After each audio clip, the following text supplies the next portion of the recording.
Our next section, like I did with criminal justice reform. Okay. I had to talk Democrats into it. Gentlemen, we're running out of time, so we got to get on to climate change, please. You both have very different visions on climate change. President Trump, you say that environmental regulations have hurt jobs in the energy sector. Vice President Biden, you have said you see addressing climate change as an opportunity to create new jobs. For each of you, how would you both combat climate change and support job growth at the same time? Starting with you, President Trump, you have 2 minutes uninterrupted.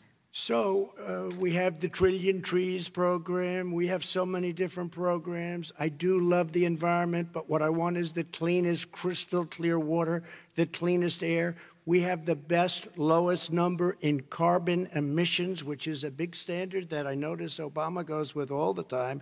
Not Joe. I haven't heard Joe use the term because I'm not sure he knows what it represents or means, but I have heard Obama use it. And we have the best carbon emission numbers that we've had in 35 years under this administration. We are working so well with industry, but here's what we can't do. Look at China, how filthy it is. Look at Russia. Look at India. It's filthy. The air is filthy. The Paris Accord, I took us out because we were going to have to spend trillions of dollars, and we were treated very unfairly. When they put us in there, they did us a great disservice. They were going to take away our businesses. I will not sacrifice tens of millions of jobs, thousands and thousands of companies because of the Paris Accord. It was so unfair. China doesn't kick in until 2030. Russia goes back to a low standard, and we kicked in right away. It would have destroyed our businesses. So, you ready? We have done an incredible job environmentally. We have the cleanest air, the cleanest water, and the best carbon emission standards that we've seen in many, many years. Vice President and we Biden. haven't destroyed our industries. Vice President Biden, 2 minutes to you, uninterrupted. Climate change and climate warming, global warming, is an existential threat to humanity. We have a moral obligation to deal with it. And we're told by all the leading scientists in the world we don't have much time. We're going to pass the point of no return within the next 8 to 10 years.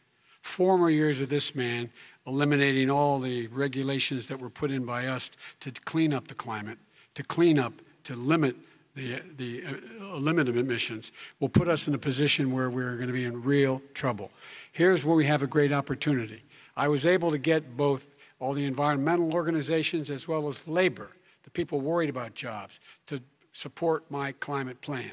Because what it does, it will create millions of new good-paying jobs. We're going to invest in, for example, 50,000 charging stations on our highways so that we can own the electric car market of the future. In the meantime, China is doing that. We're going to be in a position where we're going to see to it that we're going to take 4 million existing buildings and 2 million existing homes and retrofit them so they don't leak as much energy, saving hundreds of millions of barrels of oil in the process and creating significant number of jobs. And by the way, the whole idea of what this is all going to do, it's going to create millions of jobs, and it's going to clean the environment. Our health and our jobs are at stake. That's what's happening. And right now, by the way, Wall Street firms indicated that my plan will in fact create 18.6 million jobs, 7 million more than his. This is from Wall Street. And I'll create $1 trillion more in economic growth than his proposal does. Not on climate, just on the economy. President Trump, you're They came out and said very strongly, $6,500 will be taken away from families under his plan, that his plan is an economic disaster. If you look at what he wants to do, you know, if you look at his plan, his environmental plan, you know who developed it? AOC plus 3. They know nothing about the climate. I mean, she's got a good line of stuff, but she knows nothing about the climate. And they're all hopping through hoops for AOC plus 3. Look, their real plan costs $100 trillion. If we had the best year in the history of our country for 100 years, we would not even come close to a number like that. When he says buildings, they want to take buildings down because they want to make bigger windows into smaller windows. As far as they're concerned, if you had no window, it would be a lovely thing. This is the craziest plan that anybody has ever seen. And this wasn't done by smart people. This wasn't done by anybody. Frankly, I don't even know how it can be good politically. Right. They want to spend $100 trillion. That's their real number. He's trying to say it was 6. It's $100 trillion.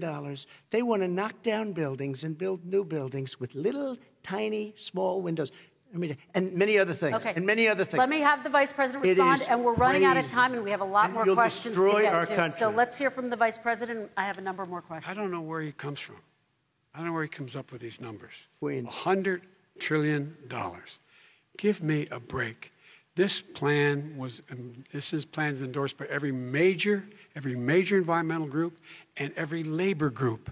Labor, because they know the future lies. The future lies in us being able to breathe, and they know there are good jobs in getting us there. And by the way, the fastest growing industry in America is solar energy and wind. He thinks wind causes cancer, windmills. It's the fastest growing jobs, and they pay good prevailing wages, $45, $50 an hour. We can grow and we can be cleaner if we go the route I'm proposing. President Trump, please respond, and then I have some follow-up. We are energy independent for the first time.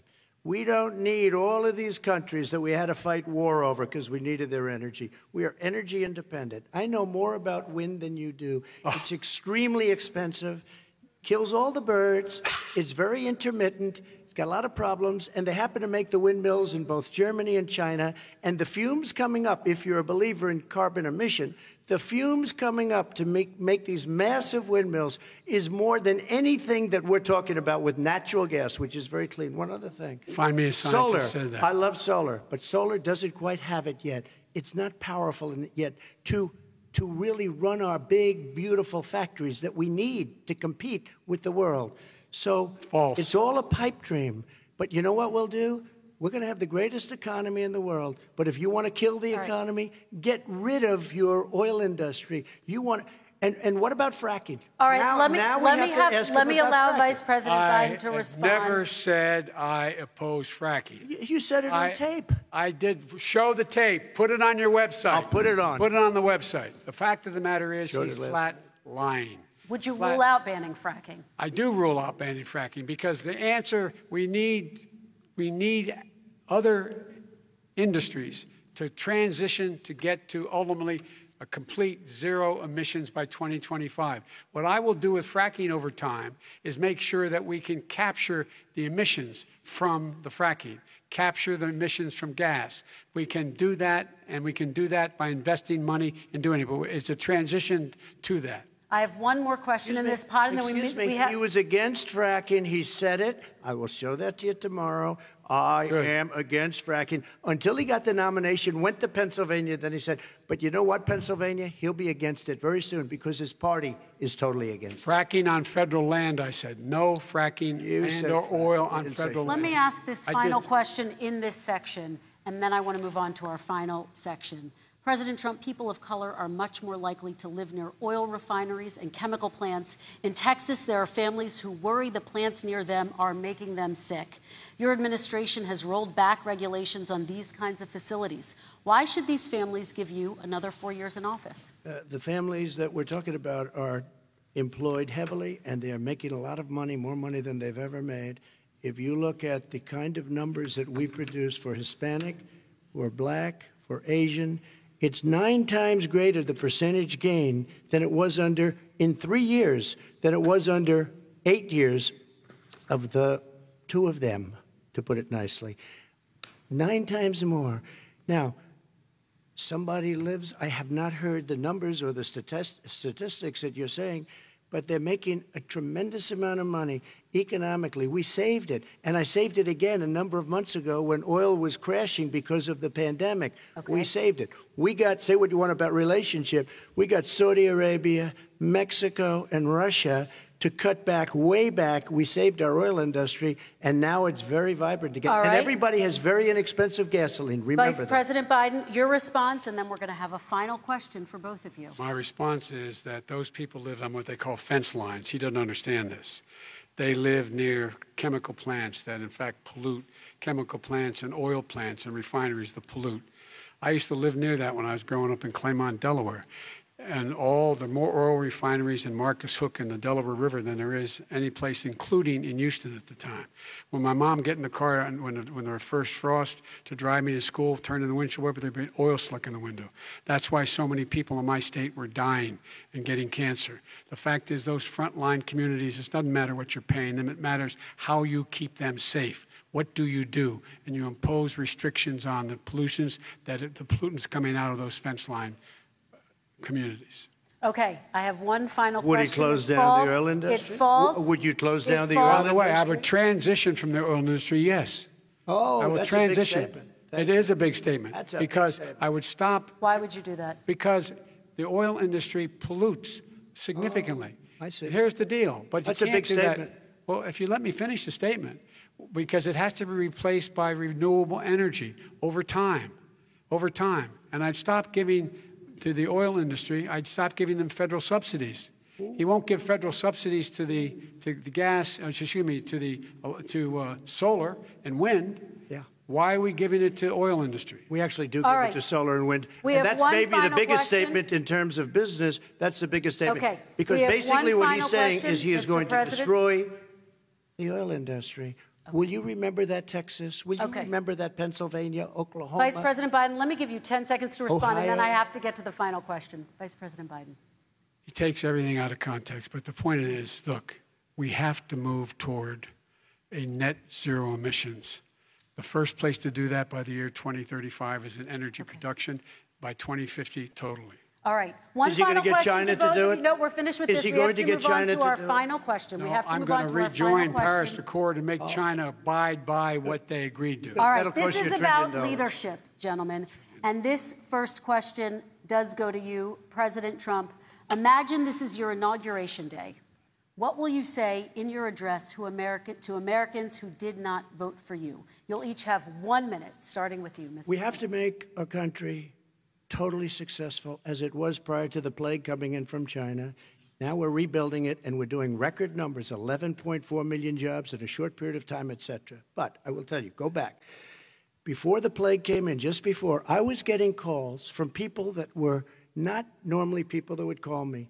They wanted to get together. We had the best black unemployment numbers in the history of our country. Hispanic, women, Asian, people with diplomas, with no diplomas, MIT graduates, #1 in the class. Everybody had the best numbers. And you know what? The other side wanted to get together. They wanted to unify. Success is going to bring us together. We are on the road to success. But I'm cutting taxes, and he wants to raise everybody's taxes, and he wants to put new regulations on everything. He will kill it. If he gets in, you will have a depression, the likes of which you've never seen. Your 401ks will go to hell, and it'll be a very, very sad day for this country. All right. Vice President Biden, same question to you. What will you say during your inaugural address?